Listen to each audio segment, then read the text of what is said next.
7, 6, 5, 4, 3, 2, 1. Full course yellow is deployed. Full course yellow is deployed.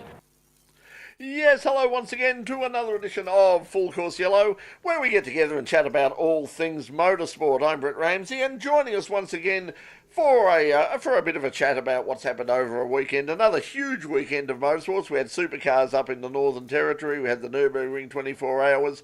IMSA was racing at the Watkins Glen. We had MotoGP in Italy. We had all sorts of things happening. And to help me have a bit of a chat about it, we've got the team. Peter Johnson is joining us again. Craig Latigo, and from somewhere that is obviously far less blustery and a lot warmer than it is down here in Melbourne, all the way from beautiful Queensland, is Mark Jones. Good evening, guys. How are we all? All right. How are you, Brett? Very good. You're flying. There we go. You're flying solo again, like last week for a few secs. Well, that's it. You got to maximise the camera, maximise the camera time. So okay, let's start with the Supercars on the weekend. I was saying to Pete before there, I sort of watched it on and off over the weekend. A domination by Broc Fennel, and once again the dreaded parity seems to be being addressed again. Some of the teams and some of the drivers have sort of said that perhaps we need to have another look at parity, because but it's not sort of it's not consistent. I mean, he's won all 3 rounds, but he had plenty of action in the rest of the field, and he had plenty of variety. So Pete, you watched the whole weekend. What's your take on the weekend? What did you think of the race? Well, probably the only points of interest were Team 18 did well again, like they usually do in Darwin. The podium for the minor placings was interesting because you had a different variety, and the reliability was an issue with the clutches in a lot of teams. And I don't know if the clutch is a control component, but I thought that's interesting. I imagine it is. I mean, basically pretty much everything in the Gen 3 is a control component now, so that would include the clutches as well. Certainly the transaxles are. So I'm assuming that the clutches would be similar. I may be wrong, but obviously a bit of heat up there. It was obviously lovely weather. It would have been nice to have been up there. Although I can't complain. Can't complain about the weekend. It's only really this afternoon that it's got cold and blustery down here. I mean, it was about 18 degrees yesterday. It was a beautiful day, lovely weekend, but a bit miserable out there at the moment. But so I don't know. Mark, what was your impressions of the weekend? Did you watch much of it? I've watched the Saturday races, and but then the Nürburgring took over my attention, and I actually don't really remember anything about the Saturday races anymore. I've started watching the Sunday race, but I'm actually a little bit under the weather today, and I've not been able to pay proper attention to the replay of the Sunday race. So I really can't tell you very much about my impressions of Darwin, other than my heart goes out to Jackson Evans for that hideous lap 1, race 1 incident. Reportedly 20 Gs on the nose of the Brad Jones Racing Camaro, not the Pizza Hut. Pizza Hut's the Macaulay Jones's car. The SCT Logistics car, and that put him out for the weekend, unfortunately. And it also had the best Indigenous livery as well. I mean, some of the Indigenous liveries looked fantastic, and most of them looked pretty good. But his was actually not Indigenous Australian, but his background is he has a Fijian background, and they sort of tagged on that for his car, and it looked $1 million.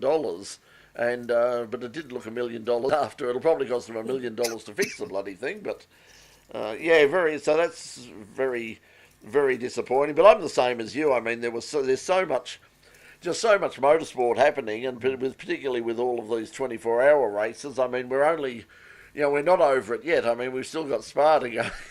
Just before we Sparta run go away, this Jack, weekend. better hard luck for Jack LeBrock too. While we're on the same subject, that wasn't very. Yeah, I saw him. I watched all the Saturday like Jonesy, and there was a little bit of bump and tickle, but I think while we're still on that subject of damage and stuff like that, it's not on the. I don't think you put on the ticker down the bottom there, Brett. The news came out during the week of Barry jumped on. I can't remember who ran the article, but they're going to pull the pin at the end of the year on supplying chassis to other Speed teams. Cafe originally. Yeah, I does saw it? it on Yep. Speed So Cafe. anyway, And it's so in they're going auto to pull the action pin on that today. because it's not viable to them. They said it was a good idea at first, and I think is it Chris White over there in South Australia, Mount Gambier, that does it Yes. for him. So he does an Yes. immaculate job and spends about twice. Barry said spends about twice the amount of time as what other people do when they're manufacturing the chassis. So it's a case of, he said,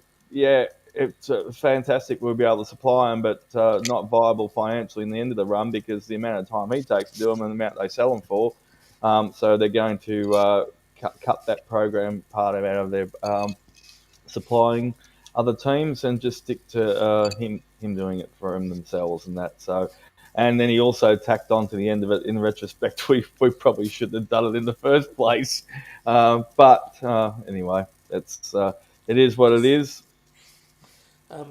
Just getting back to the Ryan Wood and Jack LeBrock thing, Ryan Wood had the right idea. I could see what he was doing. He was backing off and moving to the side.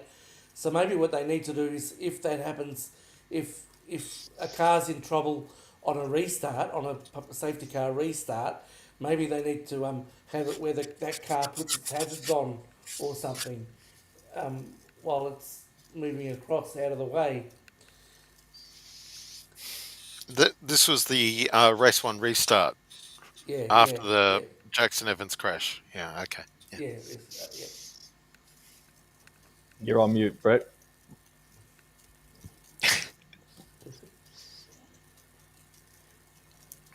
Yep, we'll try that. I'm not sure whether we dropped out at all. For anybody watching at home, I'm not sure whether we dropped out or not. I had to reboot the computer here, so I think you guys were still on the go, but still having problems with this platform we're on at the moment. It doesn't like certain times. It just says no, we're not going to let you do that. That's dangerous, and it stops. Bit like Melbourne weather. Yeah, well, it is. Yeah, it was very, very unpredictable. Dangerous. But anyway, dangerous and unpredictable. So as I said, I didn't really see so much. I think it's interesting. I see that our very good friend, everybody's very good friend, Peter Adderton, has been up and about again with his criticism of the telecast, and in particular the free-to-air ratings on Channel 7, basically saying, and the commentators he took aim at this time too. He always takes takes aim at the commentators, one in particular, but all of them in general.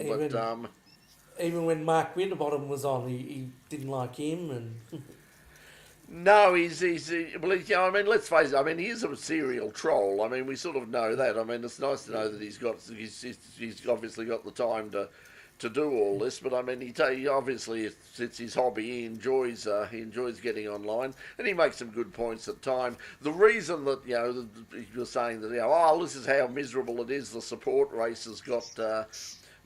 races actually outrated the supercar races, but if you'd have had a look at the actual ratings, all of those ratings, and had a look further up the list of programs, you'd have realised why the ratings for the supercar race went down, and that is because at around 2 o'clock there was a couple of things called the NRL and the AFL started, and the NRL had 1.8 million viewers, and the AFL had 1.3 million viewers.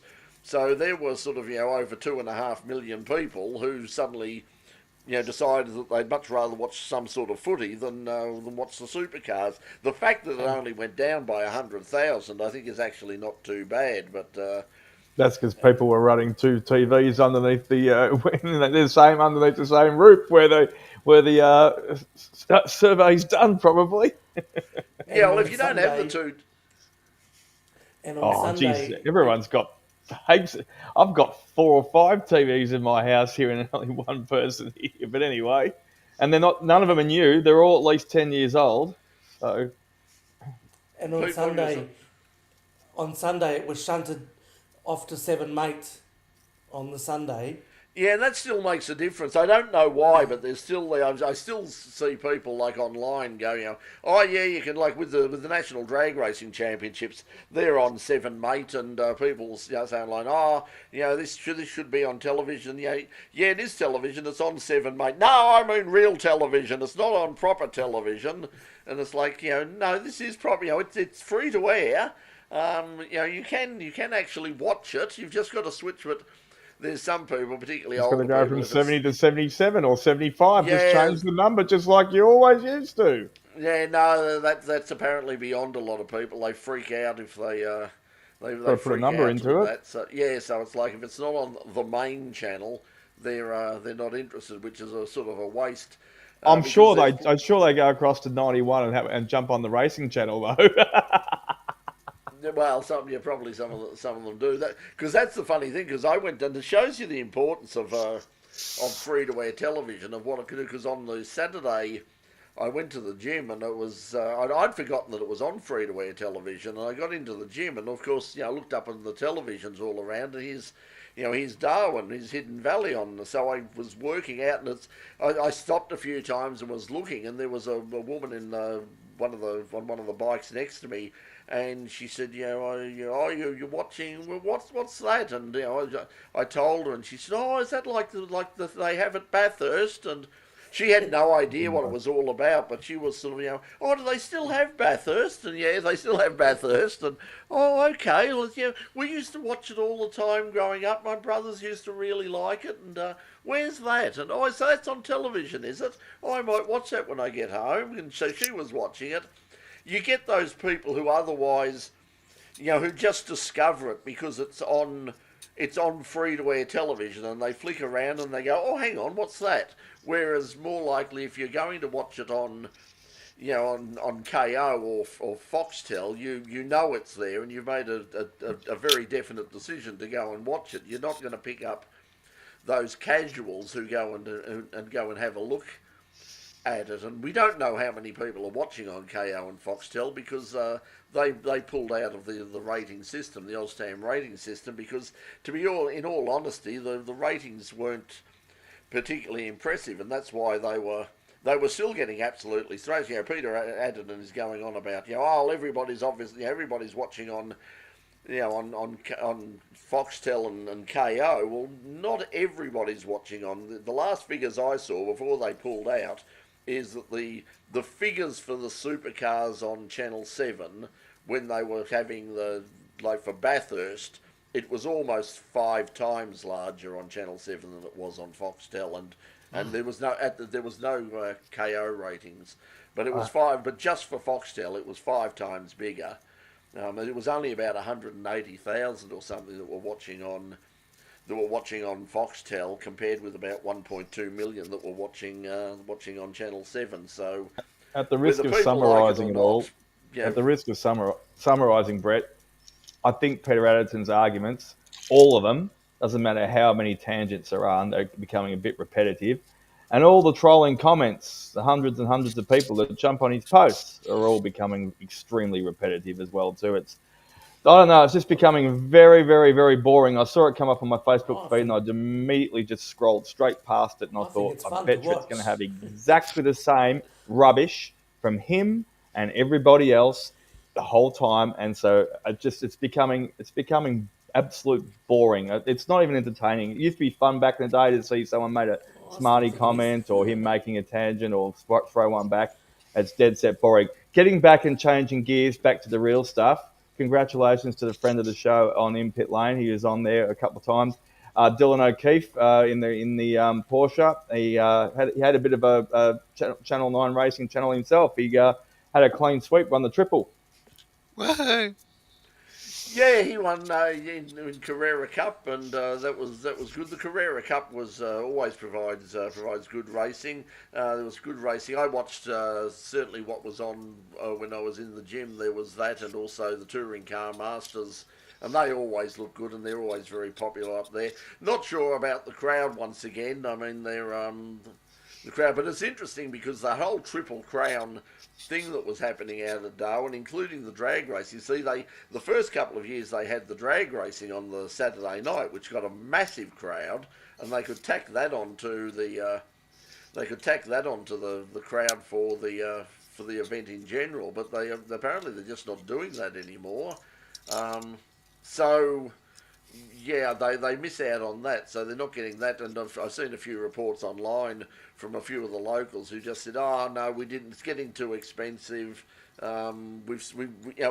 It was a real novelty at the start to see them up here, but now it's sort of it's like, oh well, we got something else on. We won't see them this year. We might go next year, but it's not the must see up there that it used to be, because it's a very easy track to get to from central Darwin, as we saw on some of those drone shots that were up there. I mean, it's about it's only about 4 or 5 kilometres. That's why it was so bloody frustrating when we went up there, when Stuart and I were up there doing the drag racing, that we could sit at the top of the race control, look over at the city and go, it's about 5 minutes drive over there, but we can't get to the bloody thing.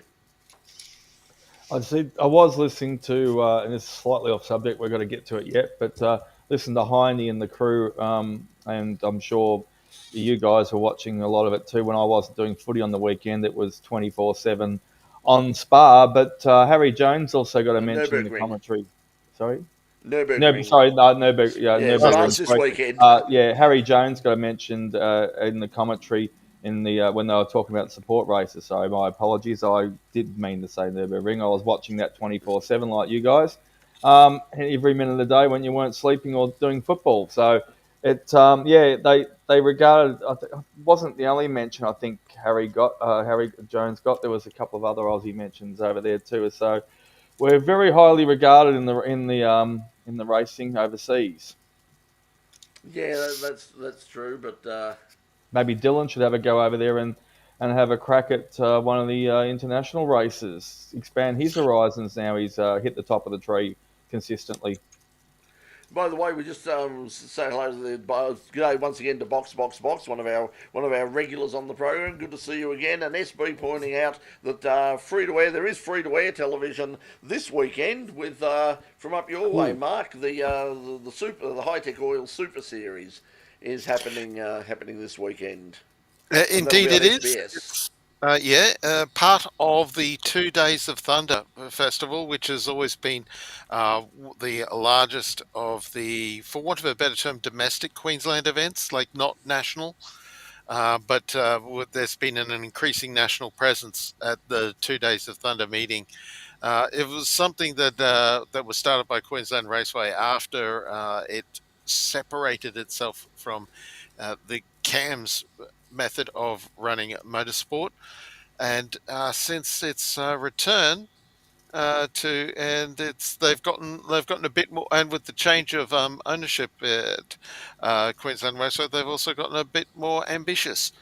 We had live television coverage of the 2 Days of Thunder last year. We had the Denyers came along and hosted the event between them, and that was quite. And Tony Quinn had his Megabuck Aston Martin out for doing some happy laps, and Craig Lowndes famously spun the car in the wet.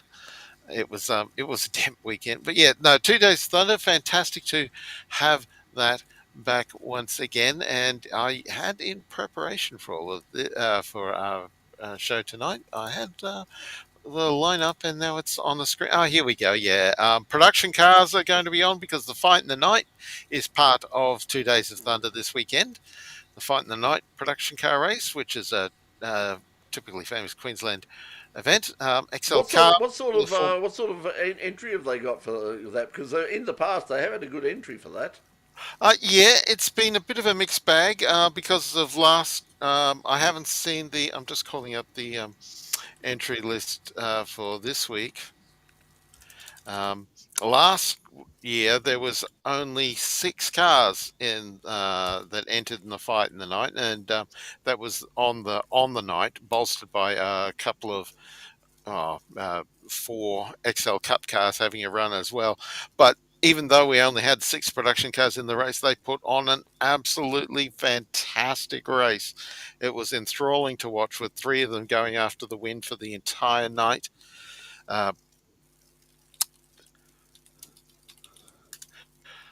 The entry list.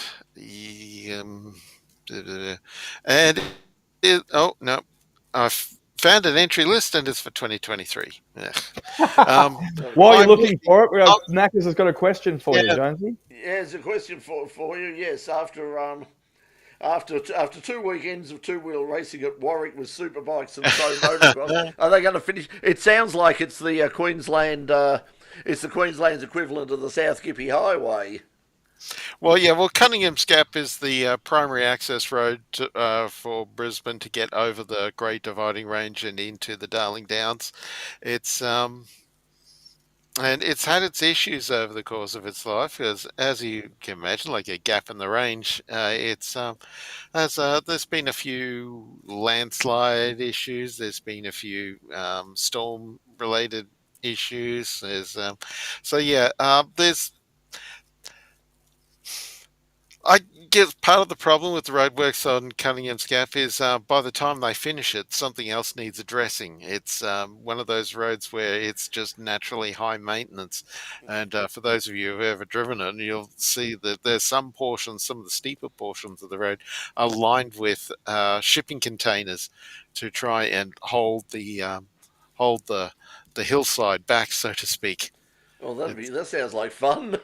Well, it's but yeah, it's always the climb over the traffic on Cunningham's Gap is always that little bit of an issue, and it is quite steep road too. Jonesy, should we hand it over to Rob Sitch and the guys at the Working Dog Productions and get Utopia onto it? They might be able to just find out how long it's going to take for it to till it finishes, because that was the question: are they ever going to finish it? So yeah, we'll get the guys in Utopia on it. I was just watching an old Utopia episode during the week, and do you know what the subject of it was? Tasmanian Stadium. Yes, yes, that was quite an old episode. Prophetic. So yes, very prophetic. Yeah. When you have a look at it, it's amazing how prophetic that program can be on occasions. It's certainly worth watching. It's one of the better Australian comedies. It's worth catching. Great political part of the political landscape of satire. Very, very good satire. Well, it's very hard to tell nowadays what's between satire and reality. But yeah, production cars, the fight in the night. XL Cup will be on as well. Formula Ford Super Series will be in town. IRC with their V8 sports sedan style of race cars. The Legends cars, those are the not the not Aussie racing cars, but legend-sized motorcycle-powered cars. The replica Tourers, locally based series, Super Tin Tops, and TA2, the TA2 racing series. The I guess, for want of a better term, the second tier. TA2 series, but there's quite a bit of crossover, and most it's just that this `series doesn't have the Hazelwoods or the Moffats. Speaking of TA2, the Trans Am guys have announced today that they're going to join the and it's turning into a really good meeting. They're going to join the Sandown SRO round of the Speed Series at the end of July at Sandown. So you'll have the GT cars, the Trans Ams, and a few others, because the race at Winton, or Race Winton as they called it, the ARG promoted event, has now been cancelled after we talked about TCR pulling out and AU3 pulling out. It was announced today that the AU3 series will now has been postponed for the rest of the year. They're going to basically have another go at it next year. And Tim Macro basically saying that the delays in the logistics and really just lack of numbers in terms of entries had resulted in them. Well, he said the perfect storm, Brett. So you said there was also the contribution of the delay and the cancellation of the first round from getting the cars over from New Zealand, of course, because what is it, it's 12 or 13 with all the Toyota engines in the back of them. So he said Toyota's been immensely supportive of the whole process and getting it all organised in the AU3. But yeah, just the perfect storm, competitiveness, I hope it cancellation really. of rounds. It's But been what I it's think, the holy grail. I mean, if they can't get this up and running, then they've really just got to pull the plug on open wheel racing in Australia, because if you Brett, couldn't, I mean, it's been a disaster since Formula 5000 ended, and a little bit of a spell of Formula Atlantic or Formula Pacific and Formula Holden.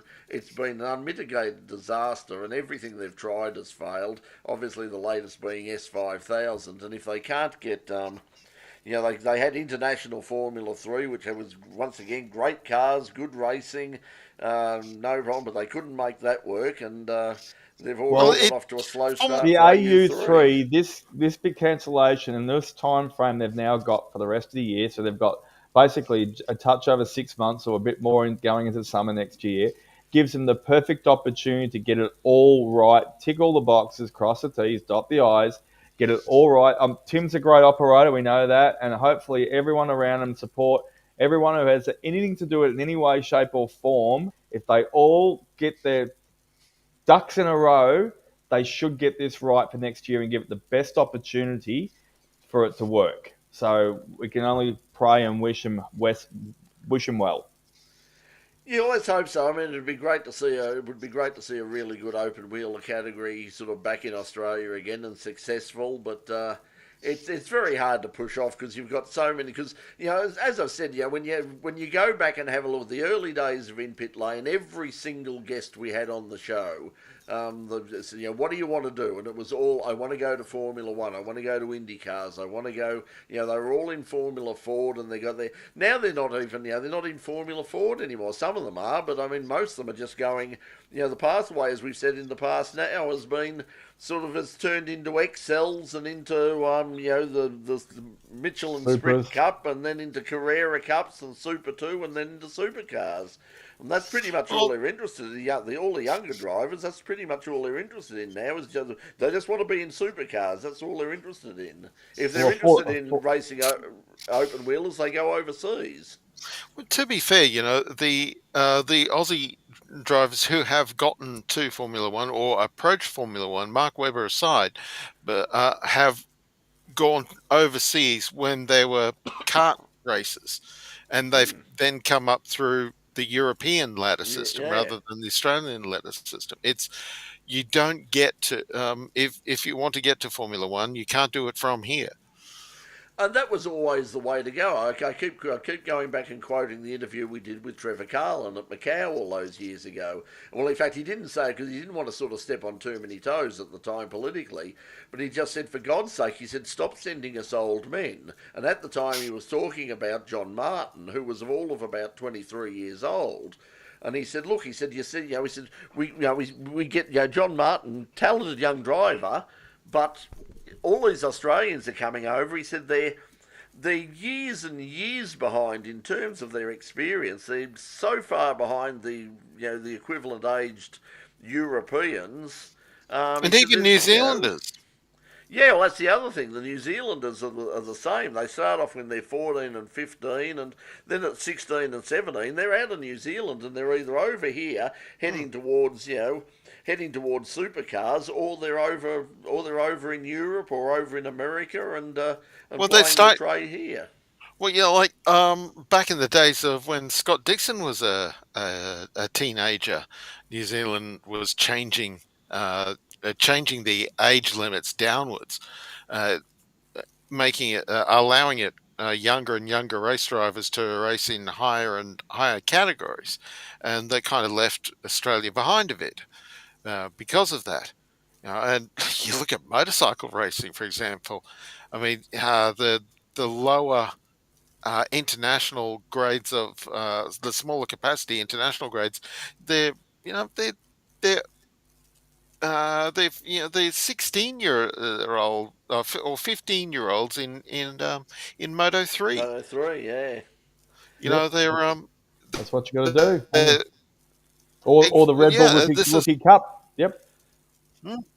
That's how young you. If you're not in international motorsport, by the time you're finishing, by the time School. you're finishing school, then you're not going to get to the top. You And know, of there's course, the problem the is that even days if of they, when David Brabham could take up motor racing late in life and not without even doing any karting and become a megastar is long gone.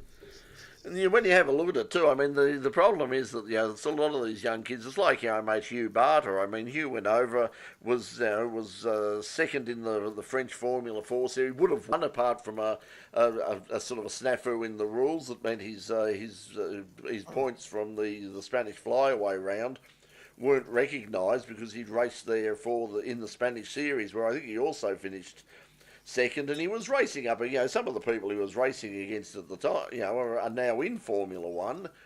But he just got to a certain level. He eventually got into Formula 3 and did sort of, about a bit of 3/4 of the year, and then just basically, ran out of money. And now he's back. He's running back in Formula 4 again or I think it might be Formula Regional in Italy now, and doing quite well yet again.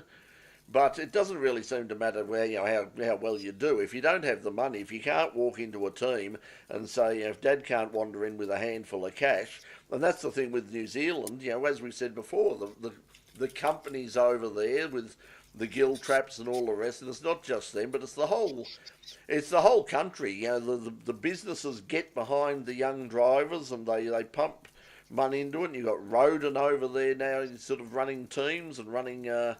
In various seasons, and putting young New Zealand drivers into their team as well. They really get behind their young talent. Whereas in Australia, it's always been the same. And Alan Jones said this to us, and Mark Webber said it to us, and Daniel Ricciardo said it to us. That as they were growing up and they were going through. I mean, Mark Webber was lucky enough to have yellow pages. They at least jumped on board.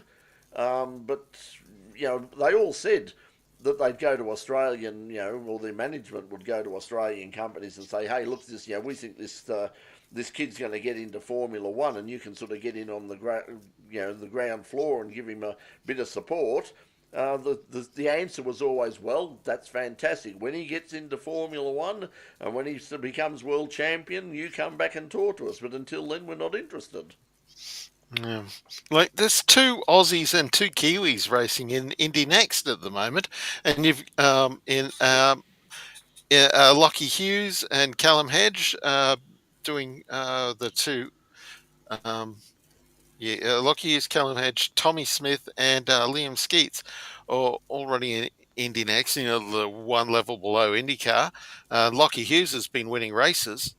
Yeah, you've amongst also them as got well, and you've he's also got a second in couple of the Aussies in Formula Ford in Formula Ford or FF2 or F2000 Pro, and yeah. there's another level as well. The kid, I keep forgetting his name. I apologize to him, but the guy I met at the tennis, who was working with me at the tennis that time, who came up and said, you'd have never heard of it, but I'm here sort of working. He was doing what I was doing and what Doc was doing, and that was working part time at the tennis.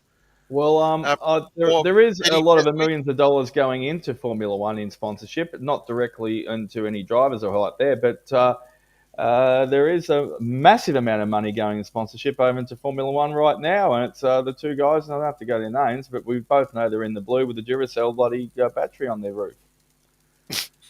Yeah, well, that's it. Atlassian, it's the boy. Atlassian, The Atlassian's put millions and millions of dollars in, and also Stake. Australians are part owners in Stake and driving as money well. in the sale Well, of Slate Audi. It would So be they're nice just not doing it local grassroots. and they're not doing what the South American companies do, and where they're not saying they haven't gone to Williams and said, well, yes, we'd love to come on board and we'd really like to sponsor the Williams, but we need to see at least as your junior or as your development driver, we need to see a young Australian in there, and they're not doing that. Whereas you get people like Colapinto and that sort of thing. It's like you want the Colombian businesses or the or Brazilian businesses or all of the other countries. It's like, well, yes, we'll come on board and we'll sponsor your Formula One team. But I mean, even Japan does it. That's the only reason that Yuki is, Honda. running around, because Honda said no, we must have a Japanese driver. And that's the reason. Yeah. That's the reason why I think Red Bull held on to Sergio for so long. Is Like because Mexican oil money. Yeah. And Renault always used to love to have a French Have a driver French hanging driver, around. yeah. Well, I mean, I remember speaking to somebody from Renault at Le Mans one year, and they said that partly because of the fact that Renault was at the time sort of heavily, and the French government was basically keeping Renault and Peugeot alive. And they said, there would be hell to pay if we were running a Formula One team and we didn't have a French driver in there. There would be absolute hell to pay by the local media here. It's like, hang on, the taxpayers of France are pumping all of this money into Renault, who are now pumping money, millions of dollars, into a Formula One team, and you're not even running a French driver. No, non, monsieur. Anybody, we've got to get off this wagon because it's not even Formula One week, and we're on to Formula One. So, well, it's always a topic, and we'll have. I know. We've got this week, but so much other stuff on too. Oh my goodness, the drama of the result of the Nürburgring 24. What drama? Yeah. No drama. Oh, yeah. I was watching it 6 hours to go, 6 hours to go, 5 hours to go. A car hits another car, shouldn't have done what he did, gets a penalty. There's no drama. Well, he rolled the car. He flipped him and rolled him. I think that counts as drama. Oh, not really. There's heaps of that go on all night. I was watching it through the night, through the day. It was bound. I actually was listening to the commentary for a whole hour, and I'm thinking, I'd like to know how some of the other categories are going on, and all that. And all they did in the assumption for about 15 minutes of that hour was say, it's going to be what it's going to be. Well, we're going to have to find out, blah, blah, blah. Just kept on bloody back in the bus over the same subject and thinking, well, we know what's going to happen anyway.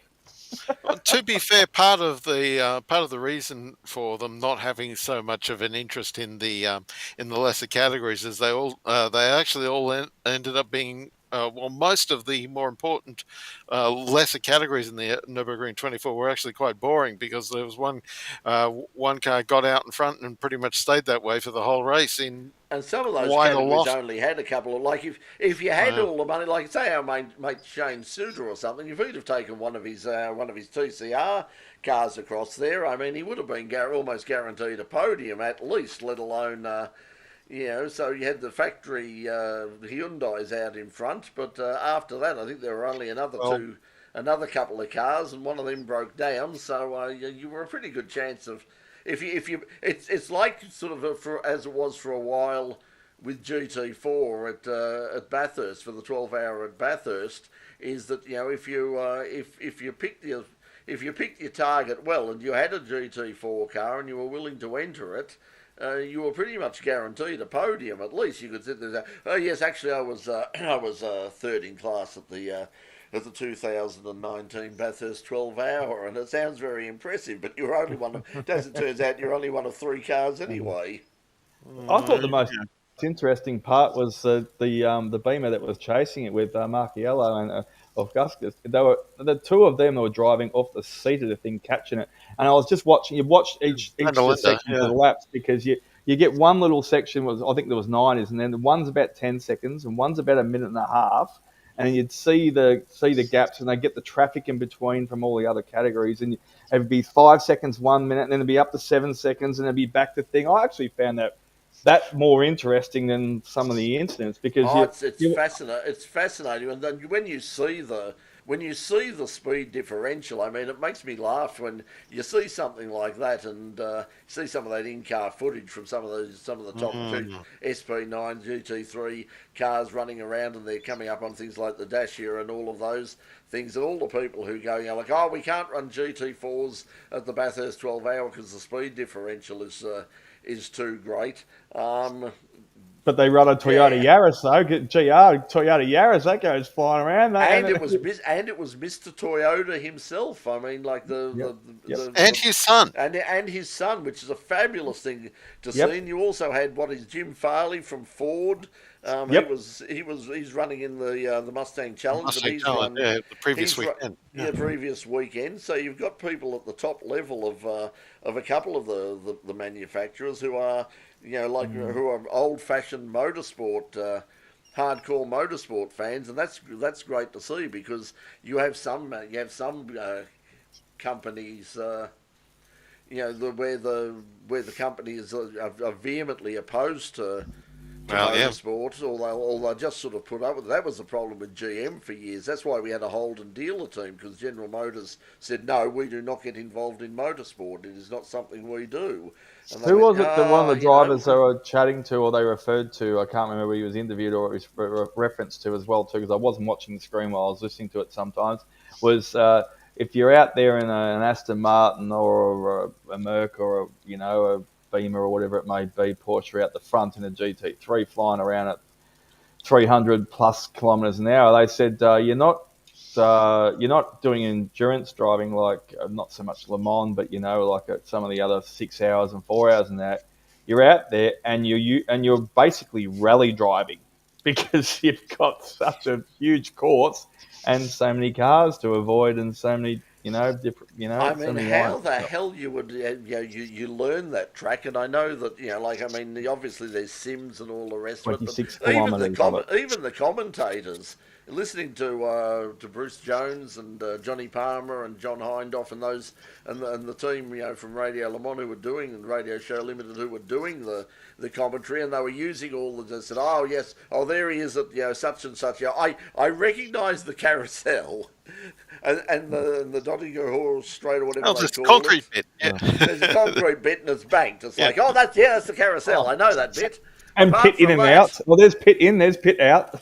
Yeah, like they're in the stadium again. Oh, thank God! I know where we are now. But 26 kilometres though. Wow. Yeah. I do remember that line of yours, Doctor. That was Johan Kristoffersen, the world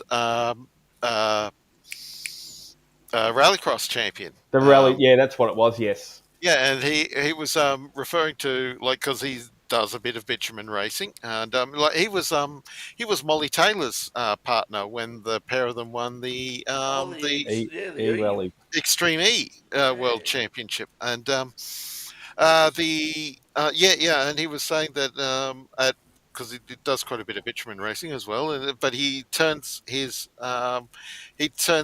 rally brain on for racing at the Nürburgring compared to his rally cross brain for other bitumen events. Must have been listening at the same time.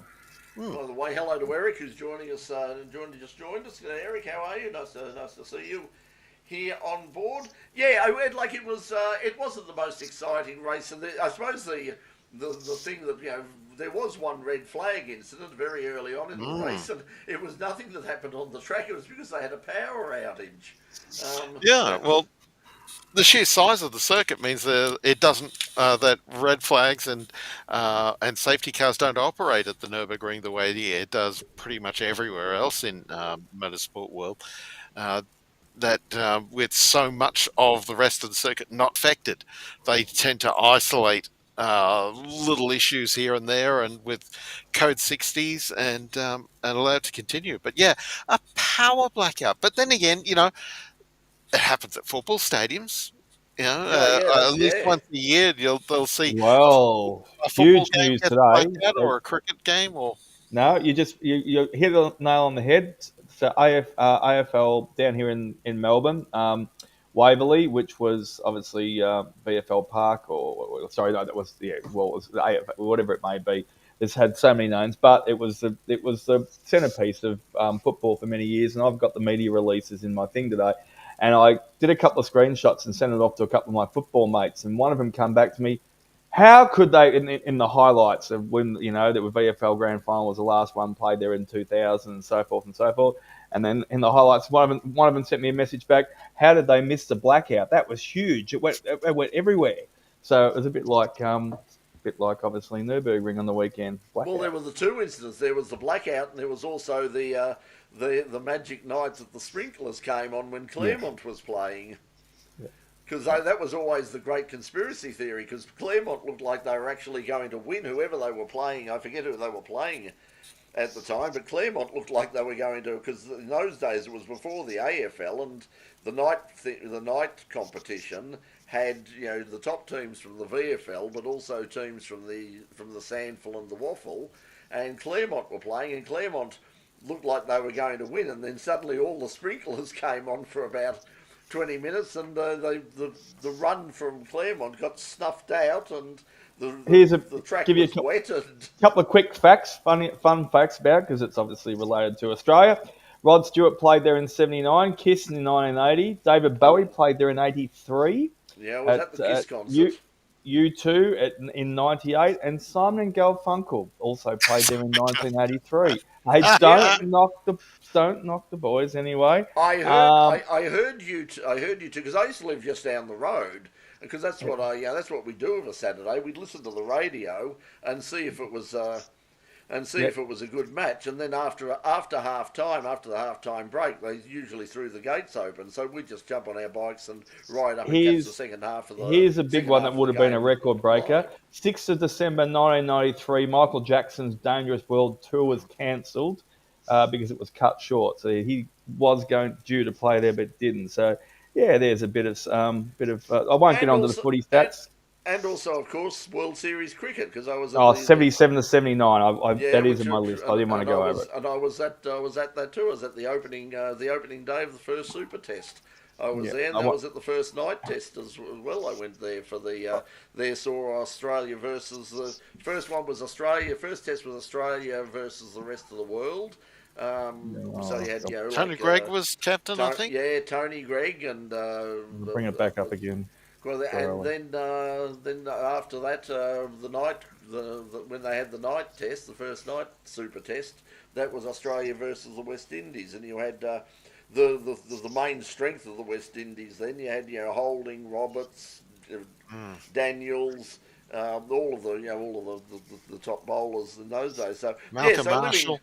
Joel Garner. Yeah, so you were just sort of being down the road. I saw a lot of stuff saw an awful lot of stuff. And if it was a concert, I remember hearing U2. I didn't go to it, but you could hear it. You just sort of sat out on your front lawn, and you could certainly hear it off in the distance. But I did go to see Kiss. There.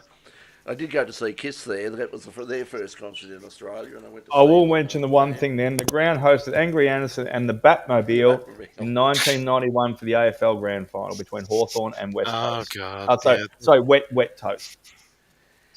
That was not a great moment in Australian football history. Here's a good one though. Jason Dunstall is in one game. Most goals scored in one game. Jason Dunstall, round 7, 1992, Hawthorn versus Richmond. How many goals do you reckon he scored? It was something like 19. 73. 17. You're not far off it, Brett. Well done. Yeah, it was. I remember listening. I wasn't there. I certainly remember listening to it. 17 on the radio. Goals. You wouldn't see that today. 17 goals in one game is quite an effort. Anyway, let's get off the footy. Doc, there was a MotoGP on the weekend too. It only went for. MotoGP was on. It only went for 7 laps though. And in that time, Jack Miller decided to eradicate himself from the circuit as usual. Doing a very good job of that this year, but that probably going to put trade to all the rumours we've heard in the last couple of weeks on whether he will be in the series next year. But in those 7 laps, we had a 3-horse race, and it was intense. It was massive. It was huge. It was really good. It was just all underwhelming and all flat after that point because Marc Marquez, Pecco Bagnaia, and a little brother called Alex, to the former, absolutely thrashed it out. They were cutting and chopping and slicing and dicing. It was like NutriBullet at Brett's place on a Saturday afternoon with these stone fruit. And I'll tell you, it was, all jokes aside, it was really entertaining. They touched, they almost took each other out multiple times. You name it, was all fun. And then after about the seventh, 8th lap, it was all over. Red Rover Mark just sort of found his way, just filtered out the front, just sort of just streamed away, going like a trickle down a tributary down there at the Murray River. But it was really, really good. What it does say, though, is that you'd have to think the media hasn't jumped on it yet, and like this is just coming from me personally looking at it and seeing the trend. Pecco, I don't know whether he'll hold on to it. I can't remember if he's got a contract next year or not. I have to look it up. I didn't do my research before I jumped on tonight. But I wonder what his chances are in the factory team now that Mark's been there for a couple of years, dominating, obviously got the number one spot. Pecco's still getting the bike and getting all the support he does, but he's just not winning out the arm wrestles as much as he probably would like to, and he's got immediate support crew. So, another dominant performance, but it was really good to see some entertaining laps, and that's really sums it up. Otherwise, you could just bang on about the other things. KTM did well, Binder and the gang. Yamaha's still thereabouts. Still some frustrations going on behind the scenes there, but we'll see how it goes with the new regulations next year. And Mark should have another dominating year, and the only threat is his brother at the moment. So I don't want to be sitting around maybe with their family dinner table at the roast turkey at Christmas because there might be a few drumsticks thrown. I think they get along really well, though, anyway. Well, of course, you mentioned Jack Miller before. It's like Jack is looking like he's out of it now because they've Top Rack Razgatlioglu has finally signed with the MotoGP team, and it just happens to be the one that Jack is riding for at the moment. So obviously. Top Rack has been one of the top world superbike riders, but Jack is a bit like Daniel Ricciardo. He sort of sees fairly sanguine about it all. It's like I'm talking to people. I'm hoping I'll still be there. If I'm not, I might be in World Superbikes. I might go. I think he's had a good run. I think he's pretty confident of picking up something somewhere and continuing his career. Whether it's in MotoGP or whether it's on in World Superbikes, but it looks like he's going to be struggling to stay there. Good point by Box once again, talking about because this is interesting with the current Middle East situation. Do we think that the last two Grands Prix will be run in Abu Dhabi and Qatar, or will they be cancelled? And would a shorter season benefit Oscar Piastri? I think there's two questions there. The number one is, it's interesting you should point that out, because this weekend in the beautiful and very, very liberal and moderate and decent Saudi Arabia, there is supposed to be the WWE pay-per-view, Night of Champions. And there's rumours about whether they're actually going to go ahead with that now. At the moment, the WWE and, of course, the Saudi Arabian government are saying, yes, it will definitely take place. This conflict has nothing to do with us. But and it will go ahead as planned. So I would be very surprised if the races were cancelled. But I mean, we don't know. Who knows what's going to happen? We don't know. I mean, this afternoon when I got in from doing some shopping, I flicked on the computer, and the first thing that popped up in my feed was Donald Trump announces ceasefire between Iran and Israel, and now sort of what I've just before we came on air, it was missiles rained down on Tel Aviv. Yeah, that's because he said that, and then within an hour, any reputable news outlet within an hour said that's fake. That's fake news from Donald, because there are missiles, so he's completely wrong. So that his own thing got shot down. What I think, to answer that question, that first part, they're a little bit more sincerely as far as the world goes. Qatar and Saudi Arabia will still go ahead. The FIA, the drivers, the teams, everything will want it to happen. The only thing that will happen is exactly what happened to a passenger today, which just before we jumped on air tonight, I was watching News 24, was that a flight from Sydney flew out about half a day ago, and they flew out from Sydney and they were flying to one of the countries over there. They got over India, and they didn't even know they were over India, all the passengers, because the flight crew didn't tell them deliberately, and they flew back. So they just had a 14-hour flight all the way to India and back to Australia, flew back to Sydney, and didn't even know they were there because they got turned around over India. So that's what will probably happen to the Formula One. It'll be logistics and infrastructure will not be able to get their stuff there or set up or do any of that sort of stuff. That's what will impair them. Sochi was cancelled when Ukraine started. Yeah, but of course the president of the FIA was not Russian. Yes. He is Arab. That's the thing. Yes. So, as you say, the FIA will be very, very, very keen to, and of course the Saudi government and the Qatar government will be very, very, and Bahrain and UAE, they'll all be very, very keen to see it happen. In terms of whether it affects Oscar Piastri, I don't think it'll affect Oscar at all. I think Oscar's got this more or less wrapped up at the moment. The interesting thing is there's already... So, some of the media in England now are jumping up and down and saying,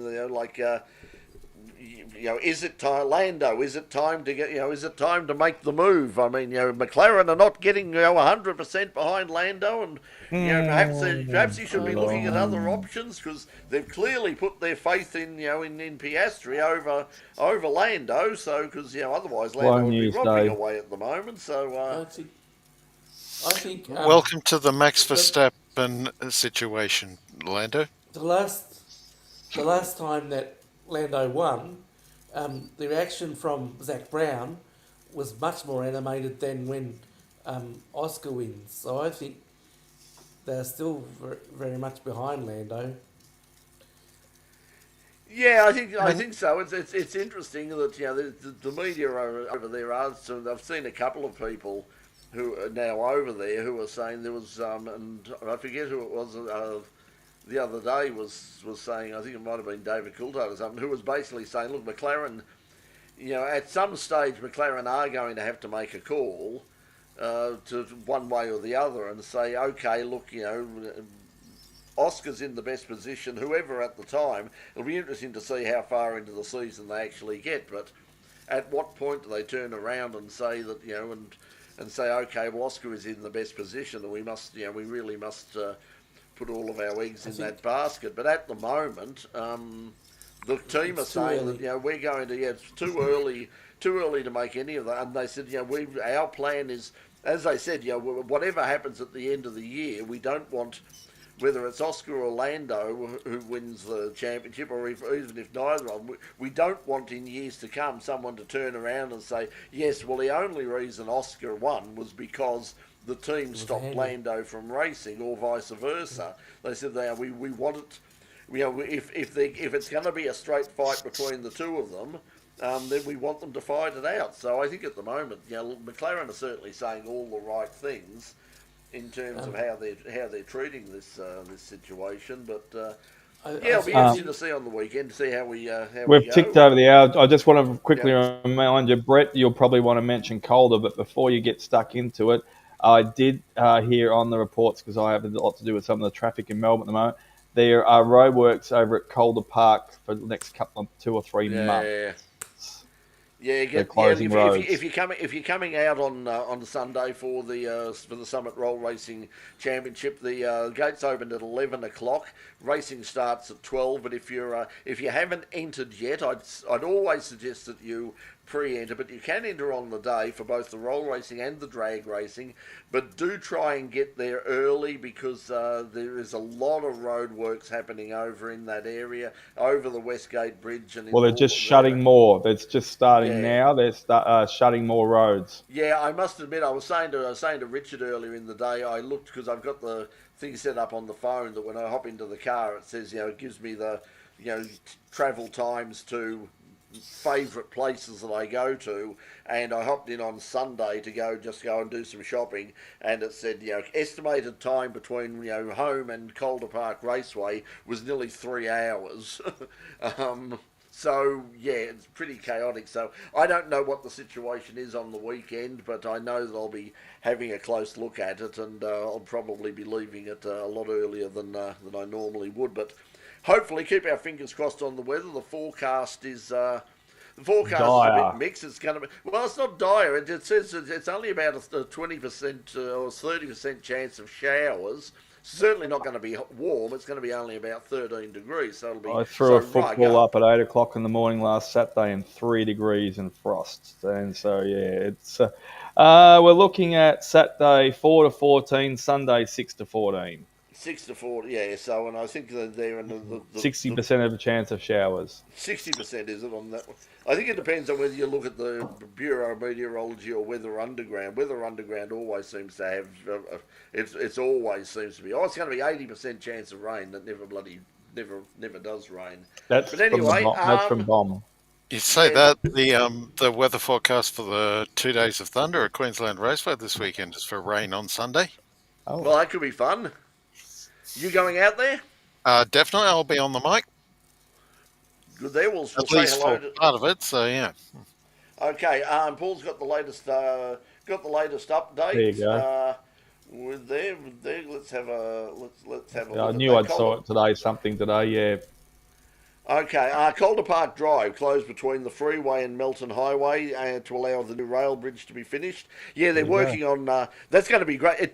When they open the metro, it'll be possible in theory if they had a train station there, which was the original plan. It will be possible for me to jump on the train here, or Doc to jump on the train at his place, at Officer or at Hallam, and go all the way through to Calder Park on the one train, because that's where the trains are running. They're going to run from East Pakenham all the way through to Sunbury, literally going straight past the back of Calder Park. So if there was an actual station there, but it does mean if you wanted to get close, if you didn't have a car and you wanted to go across, you could at least go as far as Watergarden, get off there and just get a taxi up, and it wouldn't cost you all that much money. But yeah, so you'll be able to go the whole length of that area. So you can basically go from Sandown to Calder on one train. So you're Will it saying get us that, to the range at Cunningham's Gap? Yeah, well, yeah, that's there's very little chance. Very little chance. Look at it this way: it's landslide. less than a track walk day at Nurburgring. Very much so. Okay, everybody, thanks for joining us once again. Very quickly, Mark. Oh yeah, I just wanted to Doc in particular about with Liberty Media's impending takeover of MotoGP. At what point are Liberty going to start pushing for a Formula One MotoGP doubleheader?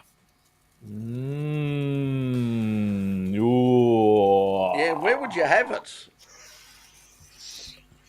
I think Silverstone. I imagine it would be I imagine it would be in Spain, considering how much MotoGP is concentrated in Spain. Yeah, Laguna Seca. No, they're not going to run Formula One cars at Laguna Seca.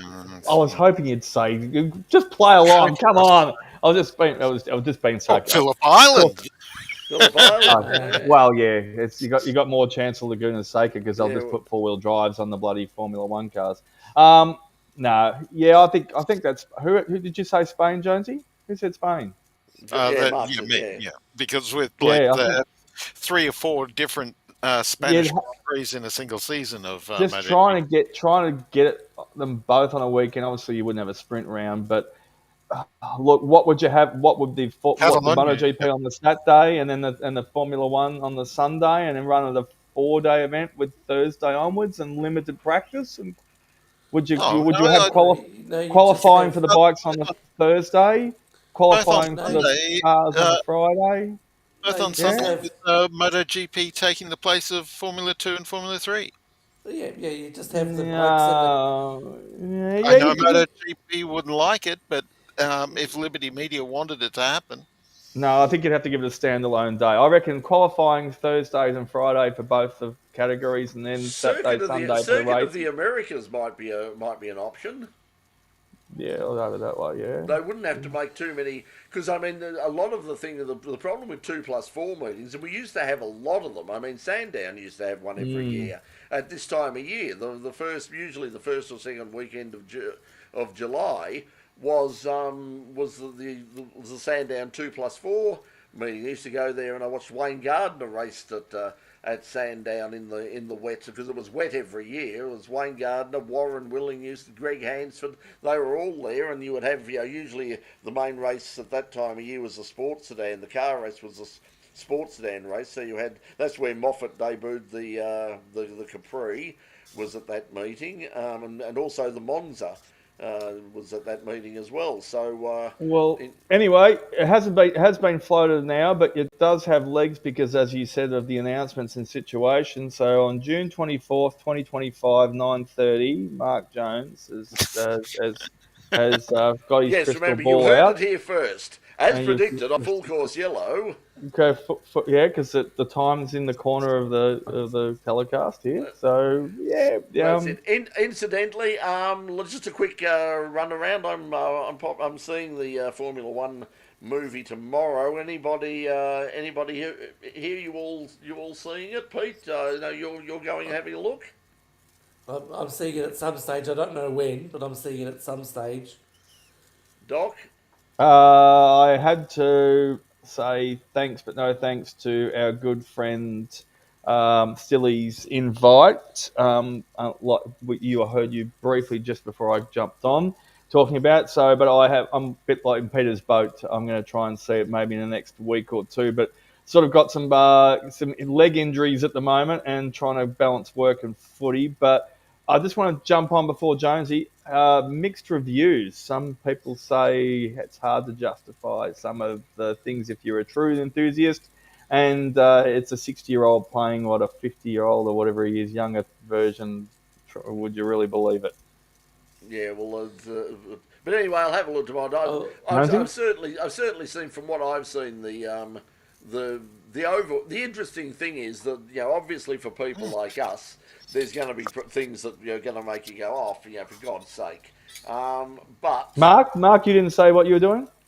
I'm just reminding myself there's a book on the shelves over there behind me, a novel by a guy called Stephen Wallen called Quick, which was about a